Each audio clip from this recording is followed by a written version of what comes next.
লা লিগায় এ পর্যন্ত ৩৪ বার মাঠে নেমে ২৫ জয় ৫ পরাজয় এবং ৪ বার প্রতিপক্ষের সঙ্গে পয়েন্ট ভাগাভাগি করে ৭৯ পয়েন্ট নিয়ে টেবিলের শীর্ষে বার্সেলোনা। সমান ম্যাচে ২৩ জয় ৫ হার এবং ৬ বার ড্র করে ৭৫ পয়েন্ট নিয়ে পরের অবস্থান রিয়াল মাদ্রিদের। পার্থক্য খুব বেশি না হওয়ায় মৌসুমের শেষ এল ক্লাসিকো যেন হয়ে উঠেছে লিগ ফাইনাল। লা লিগায় আগের একবার এবং কোপা দেল রে ও সুপার কাপ মিলিয়ে মৌসুমে এ পর্যন্ত মোট ৩ বার হয়েছে এল ক্লাসিকো। সবকটিতে জিতেছে কাতালানরা। এবার জিতলে শিরোপা প্রায় হাতের নাগালেই চলে আসবে দলটির। এজন্যই এই ম্যাচে জয় ছাড়া যেন কিছুই ভাবছেন না বার্সা কোচ হান্সি ফ্লিক। আমাদের সামর্থ্য রয়েছে ম্যাচ জয়ের। ম্যাচের শুরু থেকেই সে লক্ষ্যে আমরা আত্মবিশ্বাসের সঙ্গে খেলে যাব। লিগে কোন অবস্থানে আছি সেটা নয়, আমাদের কাছে গুরুত্বপূর্ণ হচ্ছে এই এল ক্লাসিকোতে জয়।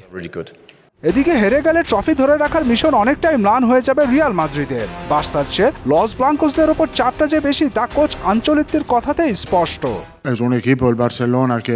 বার্সেলোনার বিপক্ষে খেলা ম্যাচগুলো কঠিন, কিন্তু আমরা আত্মবিশ্বাসী যে জিততে পারবো। আর তা করতে হলে সবকিছু ভালোভাবে করতে হবে। রক্ষণ সামলানোর পাশাপাশি আক্রমণেও ভালো হতে হবে। চোট থেকে এখনো পুরোপুরি সেরে না ওঠায় বার্সা শিবিরে থাকছেন না ডিফেন্ডার জুল কুন্দে। সুসংবাদও আছে, এই ম্যাচে দেখা যাবে দুই ডিফেন্ডার আলেহান্দ্রো বালদে ও মার কাসাদোকে। অন্যদিকে ইনজুরি থেকে এখনো সেরে উঠতে পারেননি রিয়াল মাদ্রিদের দানি কারভাহাল, রুডিগার ও কামাভিঙ্গা।